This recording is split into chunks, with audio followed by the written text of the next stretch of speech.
여러분 지금까지 살아오시면서 많은 계획들을 세우셨을 것입니다. 그리고 그것을 위해서 노력을 해오시면서 살아왔을 것입니다. 모든 사람이 그렇습니다. 계획을 세우고 또 그것을 위해서 힘을 씁니다. 그런데 그것이 계획이 예초에 세웠던 것처럼 진행되는 일은 많이 없습니다. 살아가는 것이 꼭 두더지 게임과 같다라는 생각을 해봤습니다. 특별히 그 휴게소 가면 많이 있죠. 다 해보셨는 줄로 알고 있습니다. 이것을 치면 저쪽 두더지가 막 일어납니다. 이 문제를 해결한 것 같은데 저 문제가 생기고 이제 됐다 싶으면 생각지도 못한 데서 문제가 또 터져 나옵니다. 인생이 꼭 두더지 게임과도 같습니다. 다윗도 마찬가지입니다. 자녀들 사이에서 큰 문제가 일어났죠. 자녀들 사이에서 강간이 있었고 또 살인이 있었습니다. 또 자녀가 반역을 일으켜서 큰 고통을 당합니다. 이 일로 인해서 반역을 일으켰던 압살롬이 죽임을 당하게 됩니다. 다 계획이 없던 겁니다. 다윗이 압살롬을 아꼈기 때문에 부하들에게 어떤 그런 명령을 내렸습니까? 신신당부를 냈죠. 압살롬을 잘 여겨달라, 죽이지 말라, 신신당부를 냈습니다. 그럼에도 불구하고 압살롬은 죽임을 당했습니다. 이 바람대로 되지 않는다는 것이죠. 여차저차해서 반란은 진압되었습니다. 하지만 압살롬이 죽었기 때문에 아비 다윗의 마음은 천갈래, 만갈래로 찢어졌습니다. 진정이 안 되는 겁니다. 이때 요압이 다윗에게 조언을 하게 되죠. 그런데 이 조언은 옳은 조언이기는 합니다. 그런데 협박과도 같은 그런 조언이었습니다. 요압이 이 영향력이 막강했거든요. 그래서 다윗은 반강제적으로 슬픔을 억눌렀습니다. 그리고 왕의 위치를 다잡게 됩니다. 여러분 혹시 예전에 삼국지 다 보셨나요? 삼국지를 보시면 여러 인물이 나오는데 위연이라는 장수가 나옵니다. 위연. 이 장수가 별다른 잘못을 하지도 않았어요. 그런데 제갈량이라는 아주 뛰어난 책사가 위연을 갑자기 처형하라고 호통을 치는 장면이 나옵니다. 그 처형을 하라고 하는 이유는 훗날 이 위연이라는 인물이 반역을 일으킬 수 있는 방골 기질이 있다는 겁니다. 그걸 딱 엿본 것이죠. 그래서 이 위연을 처형하라라고 소리를 질렀던 것입니다. 다윗은 요압에게서 이 방골 기질을 발견을 했던 것 같습니다. 원래 군대 장관이었죠, 요압이. 근데 갑자기 이 군대 장관을 바꿉니다. 요압의 힘을 빼놓아야 할 필요가 있었다는 것이죠. 그래서 군대 장관을 바꾸는데 어떻게 바꾸냐면은 반역을 일으켰던 세력의 편에 이 아마사라는 사람이 있었습니다. 그 사람이 군대 장관으로 있었습니다. 근데 그 사람을 군대 장관으로 세웠습니다. 그래서 아마사를 군대 장관으로 세움으로써 나는 반역의 세력까지도 품는 너그러운 사람이다 라는 것, 그것을 이제 백성들에게 보여주고자 했던 것입니다. 자, 이렇게 이제 새로운 군대 장관을 세우고 체제를 정비하는 일이 남았습니다. 그런데 앞서 제가 말씀드렸죠. 계획대로 되지 않습니다. 반역이 일어났던 것이죠. 베냐민 지파 비그리의 아들 세바라는 자가 반역을 일으켰습니다. 그리고 지금 이제 이 반란이, 기존에 일어났던 반란이 진압이 되면은 많은 백성들의 민심, 그러니까 민심이 돌아와야 됩니다. 그것이 또 계획입니다. 근데 민심이 돌아오지 않았습니다. 그 증거가 뭐냐면은 세바가 반역의 깃발을 딱 드니까 많은 사람들이, 절대 다수 사람들이 그쪽으로 또 들러붙는 겁니다. 계획이 전혀 없던 일입니다. 다윗의 간절한 바람과는 달리 이스라엘은 아직 분열 상태에 있었습니다. 그렇기 때문에 이런 문제가 발생했던 것입니다. 다윗은 이 사태를 진정시키기를 원했습니다. 그래서 새롭게 임명된 아마사를 불렀습니다. 그래서 3일 안에 군사들을 모아서 반란을 진압하라 라는 명령을 내립니다. 그런데 이 역시 계획처럼 되지 않습니다. 군사들이 모이지 않는 겁니다. 한번 반역의 세력에 섰었던 이 아마사의 말을 다윗의 군사들이 잘 들을 리가 없죠. 그래서 이것이 지체가 됩니다.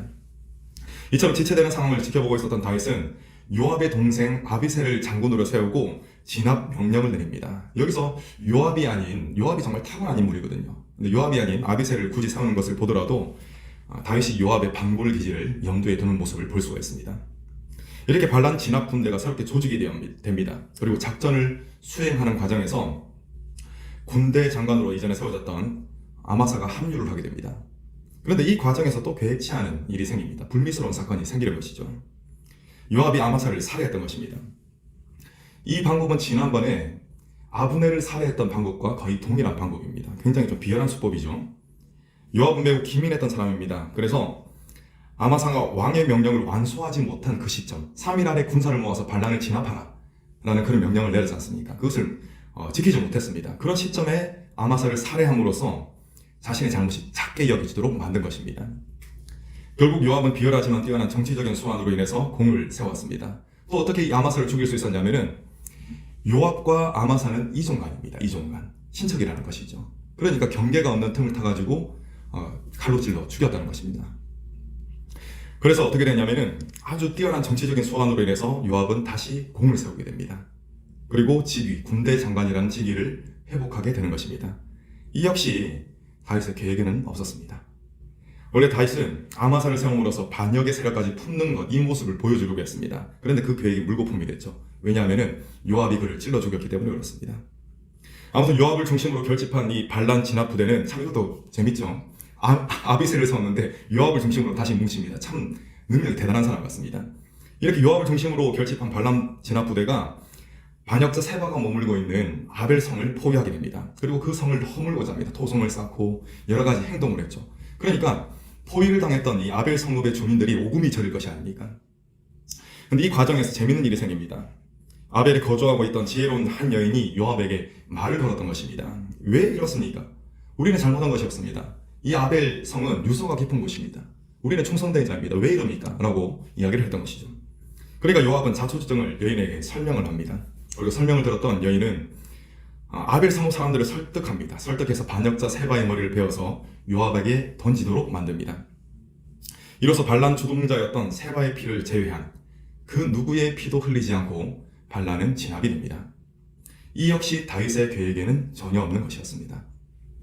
여러분, 만약 다윗이 애초에 세웠던 진압계획, 이 진압 계획처럼 척척척 이루어졌다면 어떻게 되었겠습니까? 분명 공격하는 측과 수비하는 측에 큰 전쟁이 있었을 것입니다. 전투가 있었을 것입니다. 이로 인해서 양측 간에 무시할 수 없는, 나중에 회복이 불가능할 수도 있는 그런 인명피해가 생겼을 것입니다. 하지만 일이 계획처럼 진행되지 않는 바람에 반역의 우두머리였던 세바만 제거하고 반란이 진압이 됐던 것이죠. 여러분들께서는 지금껏 많은 계획들을 세우면서 살아오셨을 것입니다. 그런데 질문을 드리겠습니다. 그 계획들이 척척 진행되는 경우가 많았습니까? 아니면 그 계획들이 틀어진 경우가 많았습니까? 대부분이 틀어졌을 겁니다. 왜 일이 이런 식으로 진행되나 싶었을 것입니다. 오늘 본문을 통해서도 우리는 그런 모습을 봅니다. 다윗의 계획들이 틀어지는 모습들, 거의 하나부터 열까지 다 틀어집니다. 그런 모습들을 우리는 보게 됩니다. 아마사를 군대 장관으로 세워서 반역의 세력까지 아우르려고 했던 다윗의 계획이 물거품이 되는 것을 봤습니다. 또 요압이 계속 이제 반몰 기질을 보입니다. 그래서 요압의 힘을 빼놓으려고 했지만 오히려 요압이 다시 반란 진압에 공을 세워버립니다. 그래서 이 계획도 틀어져 버립니다. 또 뒷부분 보면 요압이 다시 군대 장관이 되는 모습이 나오죠. 계획이 틀어졌습니다. 계획이 다 틀어졌습니다. 거의 다. 그렇다면 여러분 질문 드리겠습니다. 이렇다고 해서 다윗이 안 좋게 되었습니까? 다윗의 인생이 망했습니까? 그렇지 않습니다. 오늘만 하더라도, 오늘 본문에 나오는 이야기만 하더라도 그것이 아니라는 사실을 우리는 너무나 분명히 알 수 있습니다. 더 이상 좋은 방법이 없을 정도로 최소한의 피해로 반란이 진압되었던 것입니다. 내가 세웠던 계획들이 틀어진다고 해서 내가 망하는 것은 아닙니다. 오히려 내가 세웠던 계획대로 다 이루어진다면 그때 내 인생이 망할 가능성이 훨씬 높아집니다. 왜냐하면 내 마음대로, 내 계획대로 되면은 하나님을 생각하지 않거든요. 그래서 하나님과 내 삶이 더 멀어지기 때문에 오히려 내가 세웠던 계획과 다른 방향으로 가는 것이 복이라는 것입니다. 성령의 사람 사도 바울의 이 권면을 여러분 들어보시기 바랍니다. 고린도전서 1장 25절입니다. 하나님의 어리석음이 사람보다 지혜롭고 하나님의 약하심이 사람보다 강하니라. 아멘. 여러분, 나의 바람이 어그러질 때 그때 오히려 더 감사하시기 바랍니다. 왜냐하면 그때가 저에게 찬스입니다. 어떤 찬스이겠습니까?